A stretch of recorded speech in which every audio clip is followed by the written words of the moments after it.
A-level results are out today, and there is even more at stake than normal, as this is the cut-off year before the tripling of tuition fees. It's led to a record number of applicants for places, placing students and the clearing system under huge pressure. At one point, a vital part of the clearing website run by UCAS was out of action, and even now it's operating very slowly. Because if we hadn't got in this year, then we'd have to pay loads more next year, wouldn't we? And then, yeah. The massive competition to get in, because obviously there was like about 600 to 800 that applied for 21 places on my course, so it was massive competition to get in. It was, yeah, there was a lot of pressure, but no, it was, I think that it helped a little bit, but it was, yeah, I'm just glad now. I didn't sleep very much at all, no, and I just kept ticking it over in my mind and convincing myself that I had done it and stuff, so, but I'm really relieved now. So. Well, I'm going to be getting loans and grants, and I'm also going to try and get a job when I'm down there, so let's try and pay for it. Yeah, I don't have to pay any tuition fees, so it's really good. I feel sorry for the people next year. So with fees rising and a suspicion that fewer students will be applying for university come next year, is a university education the only way to a decent career? And what kind of degree makes the grade? Well, joining me is the headmaster of Mossbourne Academy in Hackney, Sir Michael Wilshaw, Sarah Clover from the website Not Going to Uni, and Rhammel Afflick from the UK Youth Parliament. Hello to you all. So Michael, to you first, how have your students got on this year? We're absolutely delighted. 85% of our youngsters got an A to C grade.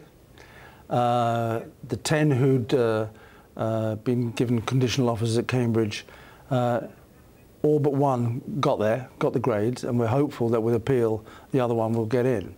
So we're really delighted by the results. And it's particularly good because your school is in an area of high unemployment. You have a large proportion of school children on free school meals. But the pressure is immense for them to have got in this year because of the fees going up next year, isn't it? Yes, it is. My academy is in Hackney, which, as you say, is a very deprived area. The fee structure hasn't put off the student. If they want to go to university and are really aspirational, the fee structure hasn't put them off. That's been interesting. I think you know, they're resigned now. The news has been out for so long. They're resigned to the fact that they're going to have to pay this back over a period of time, and they're probably going to have to get jobs in their holiday periods. But it certainly hasn't deterred them from applying. But there is this bottleneck, isn't there, this year? We've got students who took a gap year last year going. There must be less incentive. There's a lot more pressure on students this year finishing their A-levels to go to university immediately. Otherwise, the bills are going to be that much higher. And that is why it's so important they try and get the grades. We've emphasised that to them over the last year. Look, you know, there'll be much more pressure this year for the reasons you've just outlined. So make sure you work hard and get the grades, and thankfully most of them have done that. Now, Rhammel Afflick, you're one of the unlucky ones. You'll be doing your A-levels next year, so you are facing fees of up to £9,000 a year. Has that made you think carefully about your choices? I think it has made me think a lot more carefully about my choices, and I think although they try and say, you know, university is for, you know, everybody and it's open to everybody, and, you know, no matter what your financial status is, I still feel I have to think about it and think about alternatives and other ways of getting to, you know, the aspirations I want in life, if that makes sense. Yeah, Rhammel was saying, Sarah Clover, that he's thinking about whether it is the right option for him, looking at alternatives. But we are told, and it's drummed into us, that we need a degree to get a good career. Is that right? No. Although having a degree obviously does help you with certain career paths, there are a wide range of different options available to young people. So I would suggest that they explore all of the options out there before they commit to the traditional university route, because a lot of the options which we feature on our website that people can see and apply for directly are actually debt-free, whether it's sponsored degrees or vocational routes with particular regard to apprenticeships, which also have very high employability for the young people upon completion. So there isn't the same uncertainty that you get. You know, I've heard that for graduates now, it's sort of like, is it 83 applications for every graduate role? That is fierce competition. So it doesn't matter how good your grades are, how good your degree is, you are still not guaranteed a job at the end of it. As you say, fierce competition, and employers getting even tougher. It's not just about the degree, it's about the grade of degree you've got, it's about the university that you've gone to. What other options, I mean, in terms of the numbers of apprenticeships available, the sort of work people can get?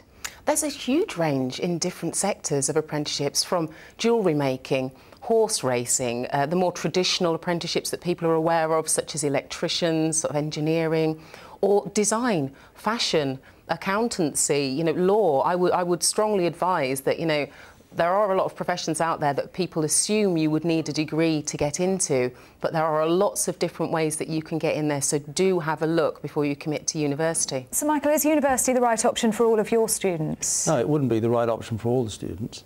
But I believe that if they've got the capacity, they should proceed to university. What is interesting, you asked the question of fees, as well as taking fees into account, they're looking very carefully at the universities that they've applied to, whether they think the university is offering good value for money, whether in fact it has a track record of success in terms of progression from degree courses to employment. And I think this will put a lot of pressure not just on the students to get the grades, but on the universities to demonstrate that they're offering good value. It's an interesting question, isn't it, Rhammel Afflick? Because you're going to be paying a lot of money for this. Presumably you'll want to know that you're getting the best possible education. Which is exactly the point. When you're paying so much, you want the guarantee that when you come out, you know, it's gonna help you in life to get to where you want to be. And I think with those high tuition fees, it almost has to guarantee that. And I think that's the reason why UKYP and myself, we all believe that the tuition fees should be stopped and that a graduate tax should be brought in, so that it's based on your achievement once you get out of a university. It's based on how much you earn, and a percentage of what you earn would be taken out as tax, which I think would be much better. Results getting better every year, and we always have this question, you know, are they getting easier? David Willits is suggesting that students with A-levels in core subjects like English, maths, science and languages should be getting priority at university as the competition hots up. Is he right? He is right. He's absolutely right. And I think we sell our students short if we say they can get to, certainly the Russell Group of universities, studying subjects like theatre studies, IT and business. They won't. And the Russell Group have made it absolutely clear that they won't. So a lot of career guidance has got to go into schools to say to students, if you want to go to university, you want to go to the top universities, certainly, you've got to study the core subject areas, and there should be a differential in terms of point score in terms in the subjects that they study. Career guidance is an interesting question, Sarah Clover, isn't it? Because careers advisory services are among those that are facing cuts and have already experienced cuts. So what level of support is there for students as they come through the school system? Sadly, what we're finding is that a lot of young people are still coming to us saying that until we saw your website or until you came into our school or college to talk to us about the options, nothing had been mentioned outside of the university route. We actually have 2 apprentices ourselves at Not Going to Uni, and one of them was speaking to me just the other day and saying that it wasn't until after she had left school, finished college, and somebody she knew got an apprenticeship that she even became aware of them. So, you know, that something definitely needs to change with regards to careers guidance at schools, just to make sure that young people are made aware of all of the different options that are out there for them. So, Michael, just as we've been talking about the rioting and the disorder on the streets of London and other cities in England over the past week or so, one of the sentiments that has come out most from those young people who have been out is lack of opportunity. We've also talked a lot about parental responsibility, haven't we? But I wonder, in an area like Hackney, what role a school can play? Well, a huge role. I mean, the statistics speak for themselves, that not enough children from poor backgrounds get to higher education, get to university.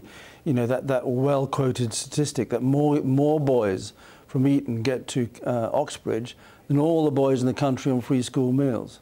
Now that's an outrage, and we've got to make sure as a society we send more children from across the social spectrum, but particularly from disadvantaged backgrounds, to higher education and get them jobs after that. So it's a real challenge to our education system. We've not closed the gap between the best and the worst and the richest and the poorest. And what about instilling discipline?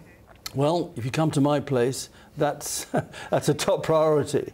You can't get youngsters to learn. teachers can't teach effectively until there is good discipline in the classroom, and we give it a top priority. It's a shame it's not given a top priority by lots of schools, and that again is something we've got to make sure happens. So Michael Wilshaw, Sarah Clover and Rhammel Afflick, thank you to you all. Well, surprisingly